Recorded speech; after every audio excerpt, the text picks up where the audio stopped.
And we're rolling. So, Bick, I haven't seen you in forever, man. Like, how have you been doing? I've been good, man. Life has been really wild. Like COVID kind of struck right in the middle of my med school training. Yeah. So medical school just kind of went crazy. Nursing work was kind of crazy. And I just kind of had a bit of a mental kind of breakdown myself. Yeah. And I just kind of came back from this crazy road trip, and yeah, I was getting in touch with everybody again, and it was nice to hear that you're doing this, and I'm excited for your bar to open, man, because I need a new regular spot. So. Oh yeah, no, that will be the easy part. It can be everyone's regular spot. But hey, like, tell me about this road trip a little bit. Like, I was like, pretend I don't know anything about it, and just kind of just go from there. Like what was it about? Like, how did it drive you there? What'd you get? Like, what'd you get out of it and everything? And like, what was it exactly? Just tell everyone. Yeah, man. So. Basically, I was struggling with my medical studies, and Bick's a medical student, by the way. Yeah, so I go to U of C Med, and I was just struggling. I was having a hard time with the multiple choice exams. I think because COVID hit, there wasn't a lot of working with patients and clients and people just kind of directly. A lot of our practicum stuff kind of got pulled, and I think that's how I learned the best. Anyway, it was just a recipe for disaster. Basically, I think I told you about when my dog died on the Christmas. Whoa, hold on, your dog died? Yeah, it was a Christmas of the first year of COVID, and that actually. Whoa, which dog? There's Roxy. Roscoe, yeah, Roscoe's. Roscoe man. the G, yeah, and actually Roxy passed away too. What? Yeah, okay, yeah. hold up. But they were pretty old though, right? Yeah. Like Roscoe made it up to 15, and Okay. Roxy was 13. So, and, that was kind of a domino effect in our family because we actually lost. Our eldest paternal uncle. There was a lot of deaths and just grief, and our family kind of just was not dealing with it well. I wasn't dealing with it well. It cascaded into me actually like not doing well on some tests. I was missing some of these exams by within like 3-4%. It was really, really frustrating, and it dominoed into basically I had to redo courses and things. Long story short, I always knew. I've always had a diagnosis of like anxiety disorder and depressive disorder. I knew that was also now compounded with kind of just these life stressors, but it actually culminated in finding out that I have ADHD. I didn't obviously know this. It was kind of a surprise for me too, because I am an advanced practice nurse in mental health. I self-diagnose all the time and it was just missed, and it kind of resulted in a lot of reflection. And so I ended up being allowed a leave of absence to kind of get, my medications, my setup, my supports, in place. And I had about 5 to 6 months off, and I decided, I'm going to allocate 3 months of that to do this road trip that I've always wanted to do, even since high school, and just never got the chance. We were just always hustling, working. I felt this was the opportunity. And my spouse, Alicia, she was really supportive. And I had, in my head, it was like, I'm doing this for my mental health. I need a break. Burnout doesn't just like go away over a long weekend kind of thing. It's related to a lot of moral distress that we sometimes feel. It's related to not just working really hard, but not being able to do the work that you are supposed to do or feel that you should do, especially in healthcare. Healthcare workers, that's a big problem. And I just knew I needed to just have some time alone and just process my life. Maybe it was like a healthy midlife crisis kind of thing, right? But I went on the trip, and I couldn't in good conscience, just do it because I was going to document everything and put it on my Instagram anyway. So I decided to make it a fundraiser for mental health programming. All right, sweet. Yeah. And that's what's going on. Okay, yeah, like this fundraiser, like how do we help out on that? You can actually look me up on Instagram. Okay. I go by the tag @SubiSing. You can find it in the show notes. Yeah, I'll put it. Yeah, exactly. Yeah, hopefully. Thank you. Yeah, man. Dude, I didn't know you were going through all that. I feel kind of bad because, like I've known you since I was 17, and obviously we used to hang out all the time, like religiously, like every weekend. But you know how life goes. You get older, things happen, people drift, people do this, people do that. And then next thing you know, boom, you don't talk to someone for a couple of years. But like there was never any like everyone's just busy, man. Like you're you're literally in med school. You're a nurse. You got married, and then like all that, everything going on in my world. So, dude, I didn't know that was all happening. I feel kind of like a shitty friend. No, man, you're the bomb, and like you're the person that I would think of who would relate a lot to what I was going through. Yeah. I know, like, I'm happy all the time. Yeah, no, yeah. No, I know. Never had any issues yeah, at all. Right? Yeah, This mind's a bulletproof vault, man. What are you talking about? Mental health. I'm stoic. I'm so stoic. Like, you're so balanced, right? Yeah. Geez, I'm like, no, it's it's the monk. truth. You and I, we always used to chat about this, like how anxiety, depression, some of the things in life, like just really impact our ability to do good at what we're trying to get done. And I think it's important to talk about it. Like, that's why I've become a lot. I'm coming out of my shell a bit more. I had kind of a bad experience where, I probably said something that was taken in a way that was a little bit hurtful to someone, but it kind of dominoed into me getting in trouble. Basically, there's a post about it on my Instagram at Subi Singh. And then click the link for the fundraiser in the bio.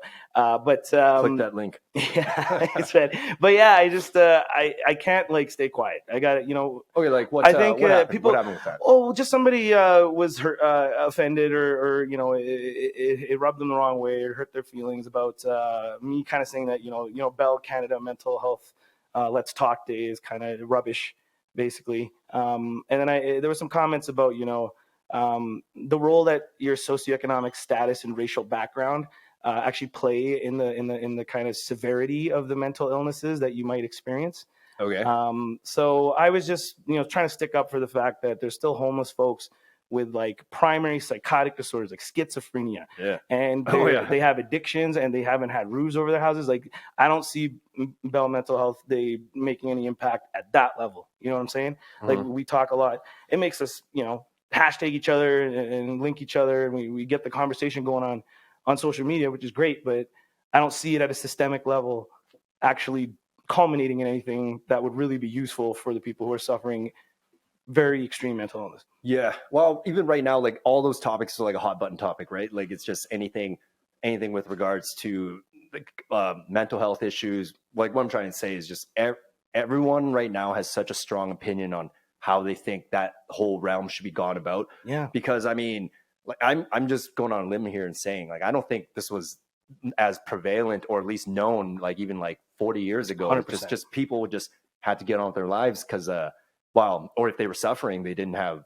a like outlet like the internet and everything like that to let you know about it. So right now that it's all the information is being pushed out there at a rapid rate, everyone has like a super opinion on how they think it should be gone about. And I mean, I have my own opinions, and I've had things that worked out for me in like a few years, but like, how have you been remedying your these mental health like obstacles then? Like you did your road trip, but what exactly did you do on that road trip here? Like, you drove all across Canada? Yeah, just man. By yourself, right? I drove by myself. I went all the way to Newfoundland and back. So I went to sweet. Cape Spear, which is the furthest east point in North America.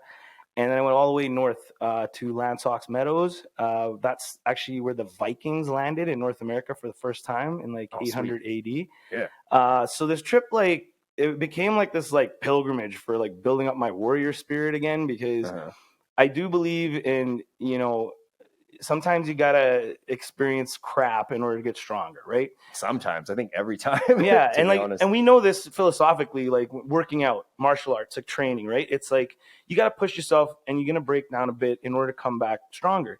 That's this idea of like if you do make the comeback, because a lot of people I'm noticing they're breaking down to their problems, but they're not recovering. Yeah, right. And, I mean, we can talk about, just obviously not enough rest time for a lot of these athletes, but it's a great metaphor for the brain as well, right? Dealing with life stressors, sometimes it can just be overbearing. It depends on how many stressors you've already had. It's got a cumulative effect.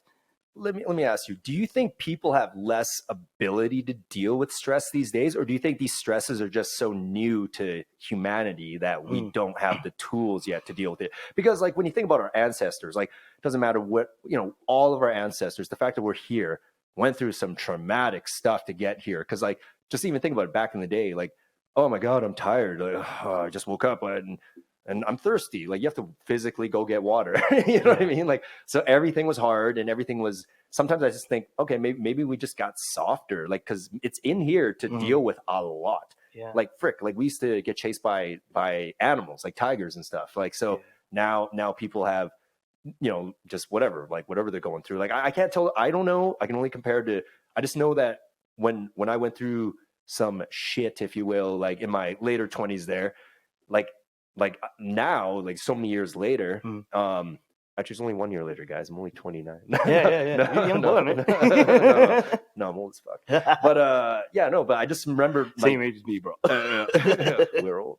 But yeah, I'm just trying to say I develop more tools now to be able to handle that stuff. Like if I go through that stuff again now, I'm like, now I got my mental hammer, if you will, my mental wrench and stuff. Yeah, exactly. Because before that, I've come to realize it was kind of silly that I felt that bad about some of the stuff I went through, because it really was not that big of a hurdle. Like it's like it was pretty commonplace in history. It's just that up to that point, everything in my life was very like I set a goal and I just did it. That was it, right? And like I never tasted like a super defeat, And then when you finally have it, like in whatever it is, like But this is and this is what I see what you're saying. It's a very complex answer to this question. I don't know if I have an answer, but it's a mishmash of things. I think certain societies. I'm one of those people like in North America. Oh man, like they haven't seen war. Like some of these generations that before us. Like what are like there's a lot of complainers and stuff. Yeah, but, like the Targaryens right now.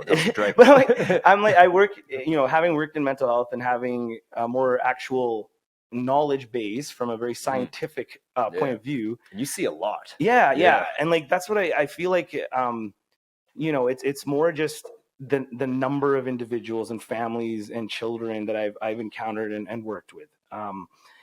It's always a mishmash of things, including how resilient the individual is, but we can't always judge, a person's level of resilience because it's different for person. It's different for person to person for a few reasons, right? And one of the masters that my master's degree, and it was your master's degree one. So it's a master's in nursing, and I did it in epigenetics and intergenerational trauma. I'm also a specialist in addiction. So the idea of epigenetics is that you have genes, okay? And then you're in an environment. If I switch that environment, the expression of those genes can change. It's this idea that social determinants. I sounded so stupid just then. I'm like, No, you know what we're talking about, though, man. It's like if I took Shawn Chan, when you were in those 20s struggling, and I put you maybe in a more richer household or somewhere where there was a lot more resources, or took you out of a place where you didn't have to work. No, you know what I'm saying, man. You and I both experienced that we had to work through school, that we had to pay for bills. Well, like, you know what I'm saying? We're definitely kids of immigrants. Right? I'm also like an atypical medical student, bro. Like I don't have roadmaps in front of me. I've had a fucking bitch of a time going through this, and it's pardon my language, but shit, like we had it different, okay? And this is what I also advocate for. It is because of systemic racial things. It is because of other barriers. We can talk about that a little bit later, right? But it was this idea that working got me a lot of empathy towards everyone's different circumstances, and the resilience factor, back to epigenetics, it has to do with how much trauma you already have. So like if you're so loaded up with stress, the next little dinky stress is going to throw you over. Does that make sense? Yeah, like it's kind of like like a kid that has his biggest struggle was hey, get some grades, get A's in your grades, and then he goes to his first job and then gets yelled at by a boss. Like maybe he's never been yelled at that point in his entire life. So then he's like, doesn't know how to take it. Yeah. But I don't know. And there's a term. It's called the trauma of privilege. It's not like an actual scientific idea, but it's this idea that when we're coddling too much, we're actually doing a disservice because then you're not ready for the real world. And I will tie that back to your example of hunting, like we're getting chased by a lion through the jungle and I got to hunt my bison, and then this bison friggin' headbutts me and I go flying into a tree. Back then there was time to recuperate for these things. Back then we had the time to process what had happened to us. Right now, it's back to what you were asking, like maybe our brains aren't processing. Yeah, absolutely. Like modern humans are a creation of humans. I don't think like the way that humans have now domesticated cows and dogs, it's like we have created a domesticated human of some sort. Like we are not our ancestors. Oh yeah. No. But our physical being, like we're running on hardware that's ancient, and the software just keeps increasing. Does that make sense? Yeah, no, that makes complete sense. And yeah, so absolutely. our wiring in our brains, it can't keep up with this. And so it is a mishmash of things. Like we can become resilient with all of this, but we need time to process it and kind of make sense of it. Does that make sense? Yeah. And that's what I gave myself, man. 3 months and I was alone. It's like stupid things happen. It wasn't a vacation. To your point about challenging ourselves, I had some really rough experiences camping. I pushed myself to a lot of physical limits that I haven't before. And I had time to actually recuperate and process it. And I think that's what helped with the growth. Yeah. Does that make sense? Okay. So I'm sorry. And I just want to tie it to like child development, which I'm also interested in. It's almost like the same with working with adults. The idea, it's this kind of idea, okay? If a kid falls, it's not about, oh God, like, oh, are you okay? You know, if a kid falls, it's like, that's okay. But you help lift the kid up again with love, right? That helps the kid get stronger. If a kid falls and you're like, suck it up, get out of here, and you just walk away, it could be traumatic, depending on their genetics and their ability to understand it. So even with humans, it's like, yeah, you want to push, but to a certain limit, and then with compassion, get people to recuperate back, right? If you just keep beating, then that's back to your point. Like people aren't recuperating in the UFC and everywhere else, and they're getting beat up pretty hard, right? It's not enough time to rest and think. Okay. Yeah, I don't necessarily know if I have anything to add to that. Like that, you know, I just know that it's just weird that I notice it's people who are older than us have trouble relating to our supposed mental health issues, right? You know, like they're like, oh, you know how much I was dealing with when I was your age. But they wouldn't have a title for it, but they were probably effed up, man. Like there's no denying that people of those generations, like, you know, I don't want to use these words like boomers, et cetera, but dude, I work with those folks too. They got shit tons of fucking mental problems. That is true. We just didn't have names for these things. Yeah. You know what I mean? And they went about it differently, I guess, because a lot of it is just bottle it up and and we know how well that works. Like, I mean, well, that's why, you know, like, I mean, I work in a bar, man. There's so many older dudes that, you know, like, I mean, again, irony, like, I'm opening a bar. I appreciate it if you come down to the bar and have drinks and food there. But at the same time, like, obviously, if someone's drinking all the time, you see them every day, and like, then you start hearing comments coming out of their mouth about like, oh, you know, I'm just gonna have a bunch more so I can deal with home, you know, because like when I get home, I need to, you know, I need to put on a front and make sure, you know, like like I don't have time to show that anything's bothering me or whatever. And then I'm sitting there thinking like, well, this can't be the healthy route either, you know, because I'm pretty sure you're not going home like your best self, like when you're that gooned all the time. And that's true, right? It's like, it's not even gonna be composed when you go, it's gonna cause worse problems. But that's self-medicating. And I mean, we can talk about substances because like I'm having a beer right now, man. I love beer. I work you know, in addictions as an outreach nurse. I used to smoke cigarettes. You know, you and I were at the pub, you know what I was up to. So, you know, it's really tough to be in this space where it's like, I'm a healthcare professional. I'm registered with these colleges. And there's certain ideas of how healthcare should be practiced. And there's certain ideas of how a health care practitioner should be, and you know, their behaviors and whatnot. Substances are interesting because I'm very much like pro decriminalization. I'm harm reduction, housing first. You know, I think of myself as like a street nurse. And for that reason, I'm very open to talking about substance use because we also just shove a lot of this stuff under the carpet, man. Like how many lawyers you know that are sniffing rails and getting wasted on the weekends? Every one of them.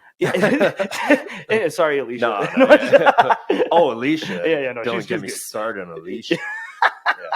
That's my spouse. She's clean. No, she's super clean. Like ridiculous, straight edge, practically. Probably the polar opposite, right? But you see this, right? And there's physicians that get so burnt out they become addicted to substances, alcohol, opioids. Nurses, you know, stealing drugs from the hospital. Everybody's trying to cope, man. Like I think everybody's just trying to freaking get by. And substances, you know, a lot of these substances weren't illegal. There's a lot of correlation between basically racist policies of incarceration and the substances that certain races were using. That is kind of the root of the drug war in America and Canada. but they made it's arbitrary in my opinion. Like why we've done prohibition on alcohol and then we brought it back. We make certain things legal, then we make them illegal. Now cannabis is legal, but we haven't forgiven everybody who got thrown in jail for 15 years for holding a joint. That was a weird one. Like, but you know what I mean? Like, and then it does have something to do with pharmaceutical companies, obviously. Like that's always a bit of it, where there's who's got the money, who's controlling the substances. That's why drug dealers, they're trying to capture on these illicit substances. It's the exact same capitalistic mentality of selling substances, but one is legal, one is illegal. So I don't hold a lot of I don't make judgments. If people tell me, I drink, I do cannabis, whatever, it's like, great. Yeah. Oh no, it must serve something for you. It's obviously a problem if it gets too much of a problem. Yeah. Well, I definitely think society is a mess right now. I'm not gonna go out and say. Why do you feel that way?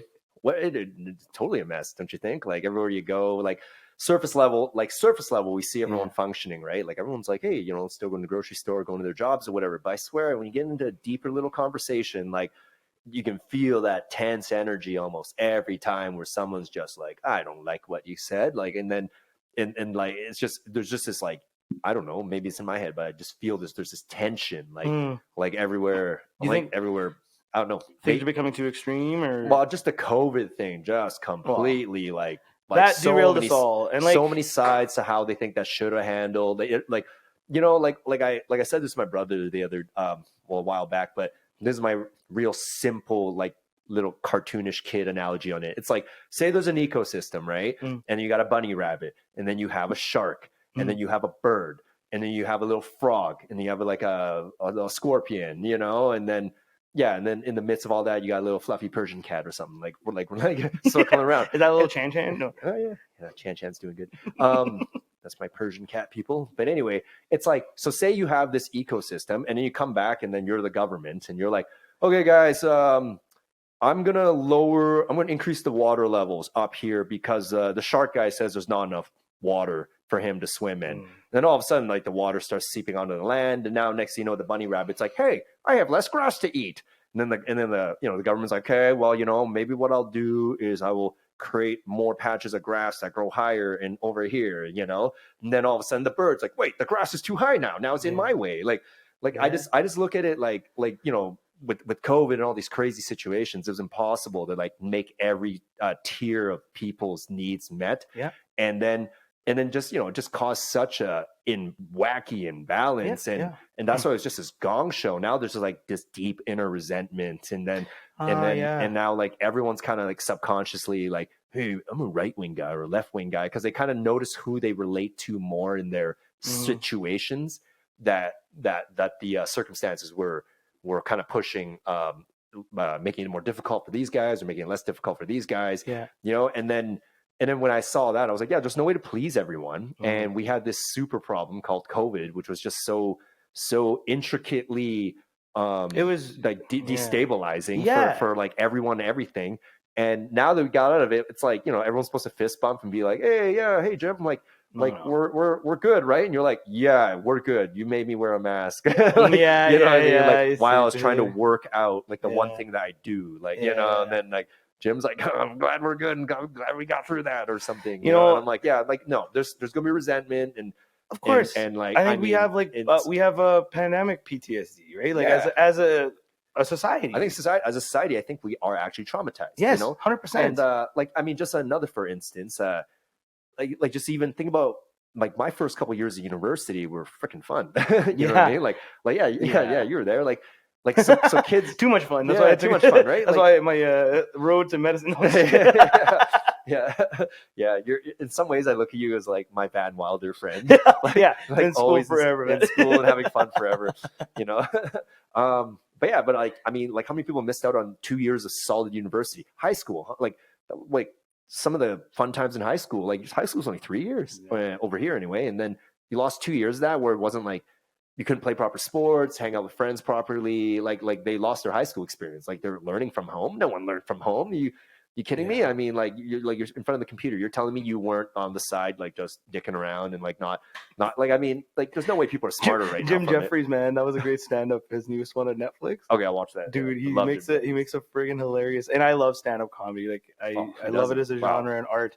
But yeah, some people, you know, some people are encroaching on something that. But anyway, he makes that comment. He's like, well, why do we think this was a good idea? Like I'm paraphrasing, but he's like, they're learning on the same thing. They play video games. Yeah. How did we think this was a good idea? I don't know. You do it, man. Like you do what you can. Like in healthcare, you know, we have emergency rooms that triage, and we triage, you know, the people that are the most sick. But when there's chaos and like a mass casualty event or something, you start to triage for who's most likely to survive. Like things just flip in crazy times. And, you know, I hate using that friggin' word, but everybody keeps jumping on it and it's unprecedented. But for us, this was the historical moment, I think. You know, like this was a big ass deal. And of course it's going to have long lasting impacts. And to your point, I like, you know, what you said about the gym. I was one of those folks that, again, in this area of healthcare, being a mental health advocate, it's often hard being an advocate for these things when there's such a focus on the biological. And of course, we need to understand the science and the medicine that will help us with a virus. But what we always neglect is the mental health aspect. So what we also know in the pandemic is that there was an increase in domestic violence, intimate partner violence, abuse, child abuse, increased rates of suicide, increased rates of major depression, anxiety, PTSD. Yeah, sounds like nothing good came from it. Well, you know, in terms of our brains, and I think it's because we forget that we are not just random animals. We have a brain that's always attached. I definitely noticed. And a mind, dude. I like, because I live in a condo, and this is before I got together with Jess. So during the pandemic, like, in a weird way, you know, I kept reminding myself, I'm like, you know what, I still have everything I need, you know, but yeah, being in that like small condo, just isolated by myself, like I noticed that when I'm watching shows, I was like, I'm not into this right now. Like I normally, this makes me happy. Why am I not happy? And then I realized I was like, oh, because I didn't, you know, I have this old saying, like, it's nothing new, but I always said, earn that chillin', right? Like I have to be productive to enjoy the fun after. If I go right to fun, delay gratification, it doesn't feel fun. I don't know what it is. Like I feel like this is something's missing here. I didn't deserve it, and it's like, and that could just be your habit stacks. Like we talk about this in Atomic Habits. It's like, yo, I got to do something in order to get that, which is really good behavior. Yeah. I have to grow in order to enjoy fun. Like I can't go right to fun. Like and I didn't fully realize that about myself until this pandemic happened. That, like, I have to, I mean, if God forbid there's another fucking pandemic, like, I got to set some kind of goal. Maybe I'll be like, hey, today I'm going to learn how to knit or something. I got to make myself grow. And, cause otherwise it literally affected everything for me. Like I felt wonky coming out of like some of those lockdowns, you know. I was sitting there just like, I was apprehensive of folks. I'm supposed to know how to talk to you, but I have to think now how to talk to you. You know, and you lost all of your social ability. Right? Oh, I got it back quick, but I mean, it gave me a complete, hard imagination into like people in prison and stuff. Oh, you know, I'm just sitting there, like think about that, like incarceration, like is that healthy for anybody? They were trying, but anyway, you know what, I was talking about this with Alicia because we got people on our condo board. And this was a story that happened over the pandemic where, so Subi Singh, I drive this 2012 Subaru. It's totally, custom modded out. And I'm working on this car. It became my COVID project. Like to your point, I'm going to learn knitting.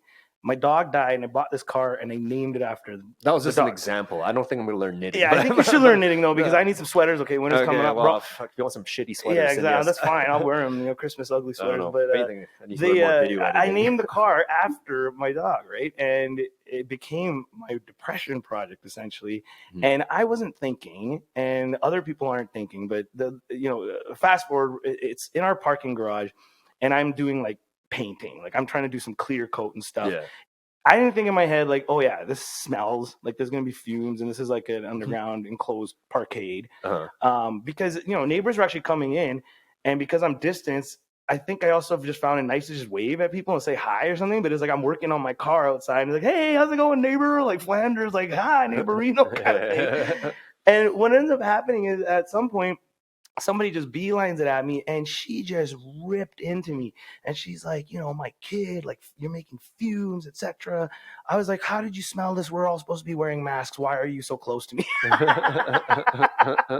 And later I just find a out, live Karen, hey? But I was like, later I find out this person was actually on our condo board, and it's like, well, this person came to me, but they just started accosting me like I was a renter who was not taking it in, and we bought in like right as this building was built, so we've been owners living in our building for the 5-6 years, right?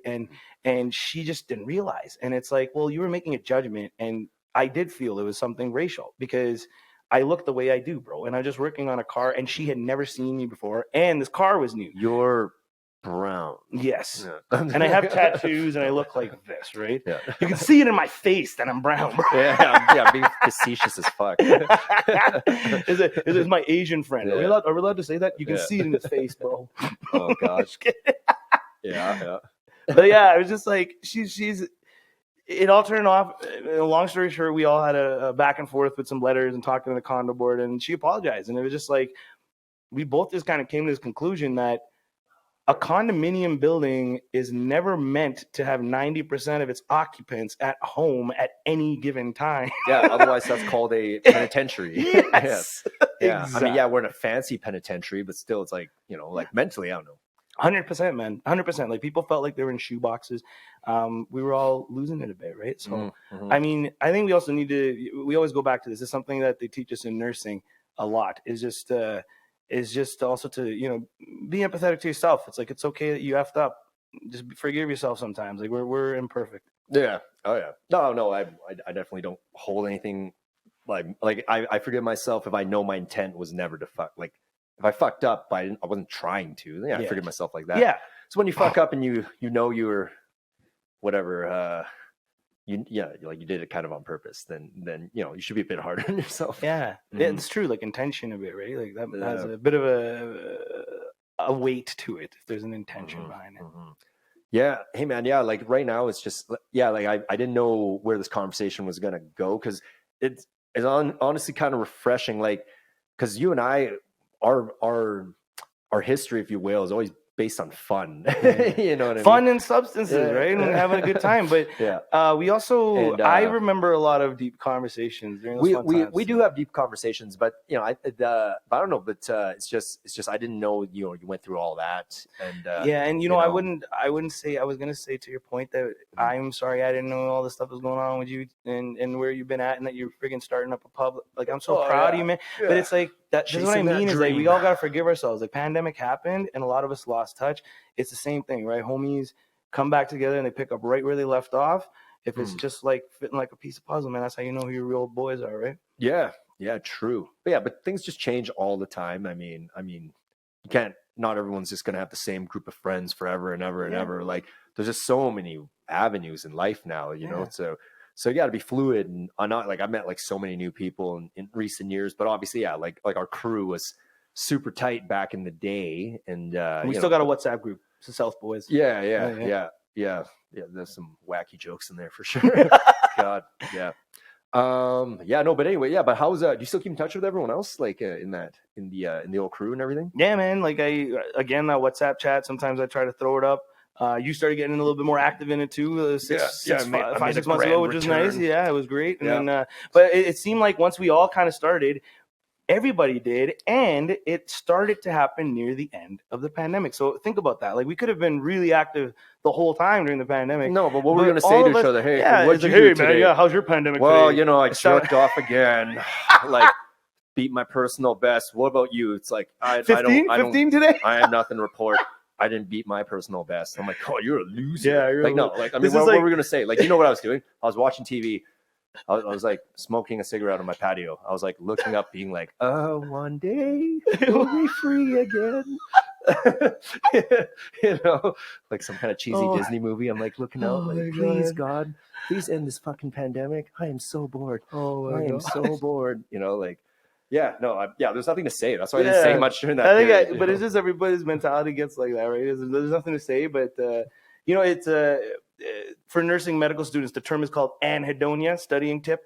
But it's what you were saying is like when the things that you really enjoy doing don't give you enjoyment anymore. Mm-hmm. And I noticed that with Dhol playing some of the video games I used to like things that I really enjoyed doing, I just didn't feel like doing. Or if I was doing it, hey, at least you were able to do that. Good, like, right? I mean, like my like I'm a gym guy, and like they didn't even let you go to the gym during that period. But some people had an opposite trend, and I can say that for me and my spouse, we actually got, my spouse especially, but we got better about working out at home. We kind of started making more atomic habits. Those workouts aren't. Okay, no, don't remember. They're healthy. Yeah, like, as long as your heart rate's going up, that's healthy. But for me, the bodybuilding lover in me, like I need to move heavy weights. We could talk about that. It's always about heavy weights, but you can do small ones at slow pace. You can you can go out beat up some rocks, hurl some things around. Yeah, well, I did have some weights, but it wasn't the same. You need to go out in the forest, man. You need to be nomad like I just was. Forest? I thought we were supposed to stay in our condos, man. No.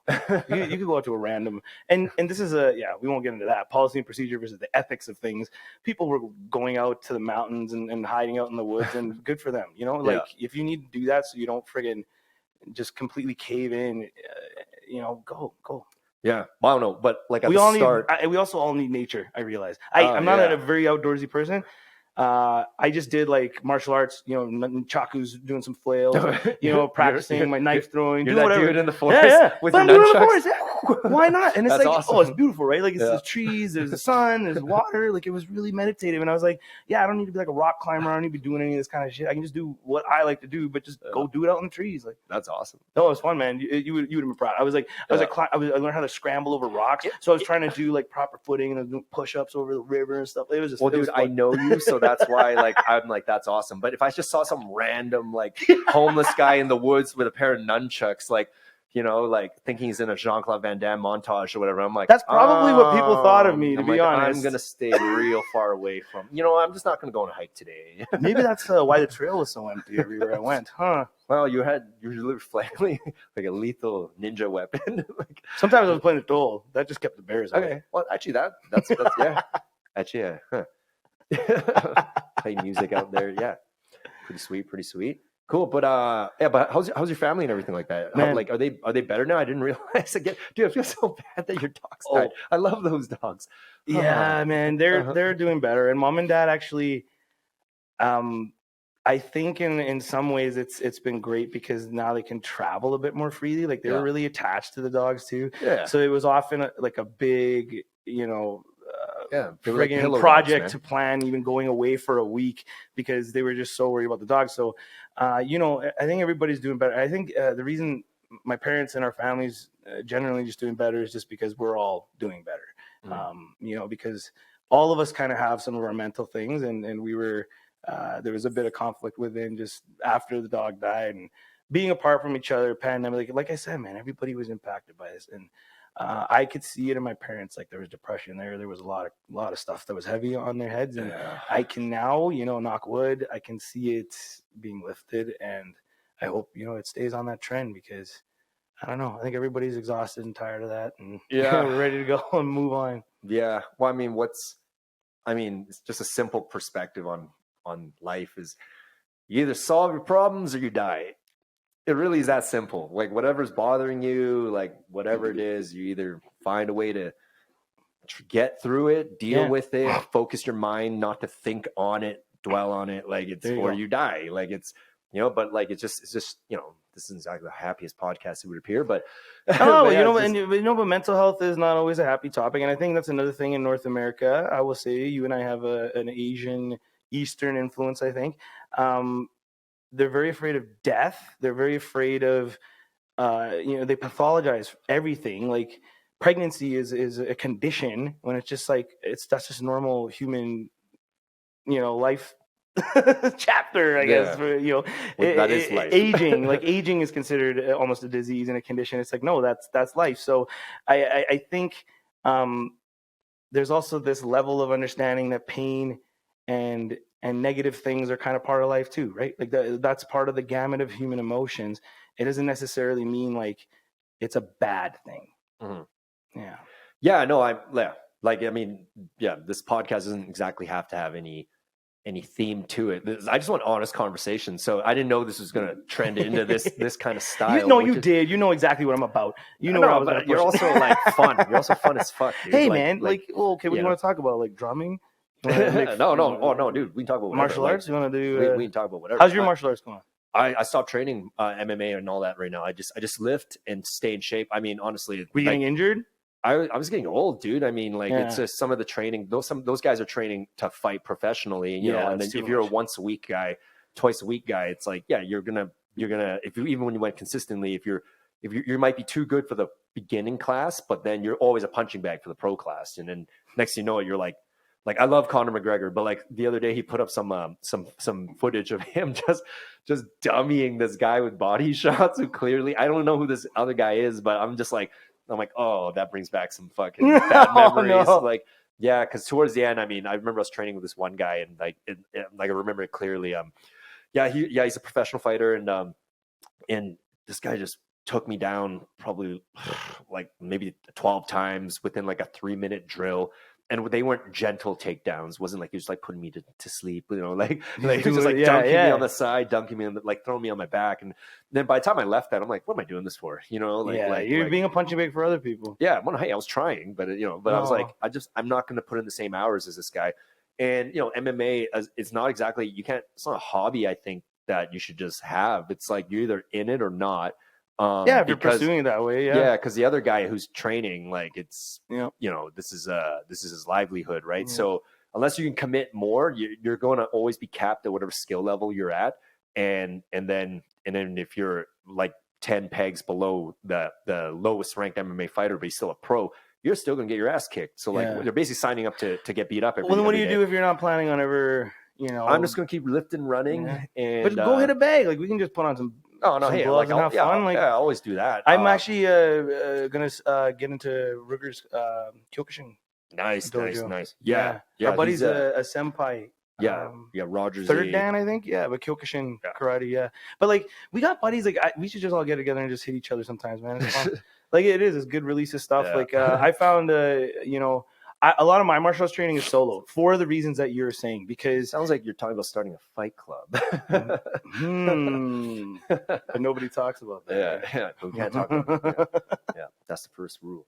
I honestly, I think a lot of us don't have time for that anymore, just because like they all have kids now and everything. But no, I'm just more, I always stay in shape. Like I'm always in shape kind of guy, but the martial arts days for me is like live practicing it anyway is done. I mean, I might do some jujitsu again because like that's more safe, but striking stuff, I'm like, unless I'm training it to go somewhere, like I don't want to get hit in the head anymore. Yeah. You know, like simple as that. I mean, most of my training is I strike on a bag.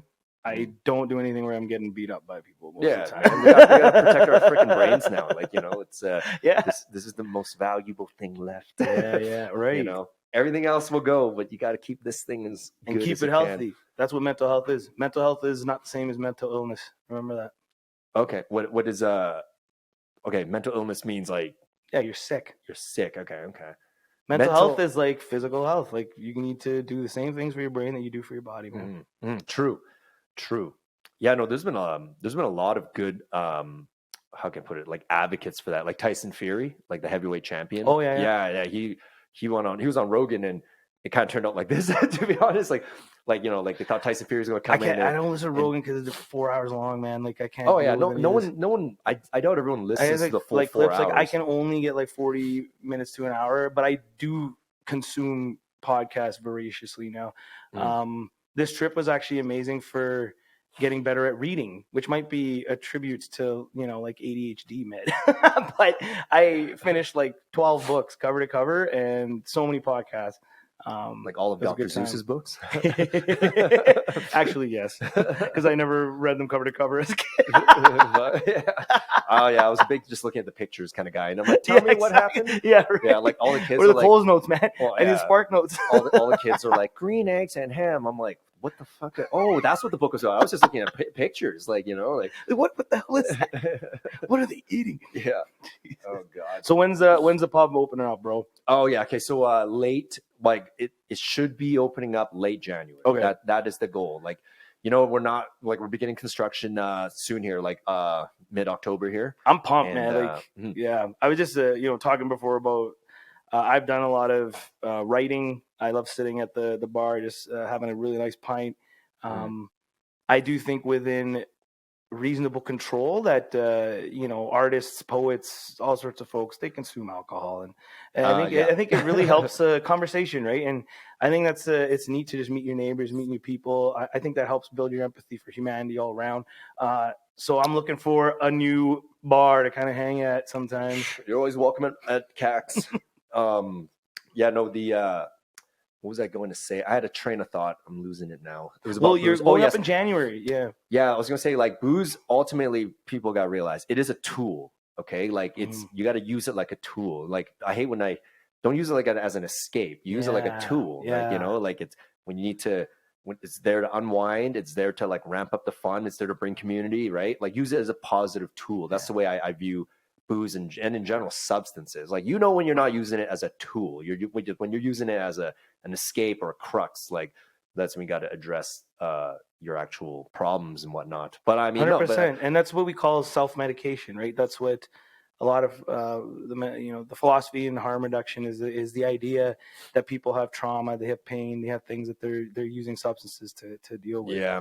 And then it can get too far. Yeah, well, the problem with substances is that while they're happening, they are fun. Like, it's all, but every time when you overdo them, it's afterwards. There's this cascading effect of like, oh, you missed this, you were late for this, you slept in all day here, you didn't get your like simple things down, you didn't get your workout in, you didn't get your meals, and you didn't, like that is, like after a while, you just gotta just not do it because you realize that it's impacting everything else. Right? Yeah, like literally. Yeah. So, yeah, no, but what was I again? Awesome, Again, I had another train of thought here, but I can't quite pull it back up here. Maybe I need some fucking beer next time so that I can flow more naturally here. No, we'll get some red wine after some steaks. Yeah. Oh yeah. No, I'm doing. I'm interviewing Nicole soon here. Cass's girl, and we're definitely having wine with her on that one because she's the new mother. So such a cute baby, man. Yeah, her baby's adorable, and like so cute. Yeah, Nicole hasn't had a chance to because Nicole like her jobs have always been in bars and stuff, right? So like this 1 year hiatus is which like she happily did it, but at the same time I can tell she's like, I need to let loose. She's itching. I need to let loose and talk about my experiences. Yeah, man. No mom shaming either. No, like this. That's what we try to tell people. Like, whatever, man. She wants a glass of wine, whatever the hell, it doesn't matter. Yeah, just relax. Yeah, exactly. Yeah. Hey, man. Yeah, like we should do this again more. Like I'll get you on again more to plug anything that you want to do. And definitely, Bick, we'll have you on again. Like right now, like this is good. Just catching up and seeing dude, where like we haven't even had like enough time to properly catch up. So this is us. This is us catching up. Yeah, like honestly, we were just chatting over WhatsApp, and then man, this nice guy he invites me over for this and says I can talk about my road trip. So I really appreciate it, man. Thanks for thinking of me. Yeah, man. Yeah, like we're gonna cut off here. We're at the 48-minute mark here, and unfortunately, we both have stuff to do right now. Yeah. But Bick, I want to have you on again, and then. And just tell me more about like all just anything and everything that you know about in that realm. Like I'm definitely always interested. There's always like a good perspective you offer and things like that.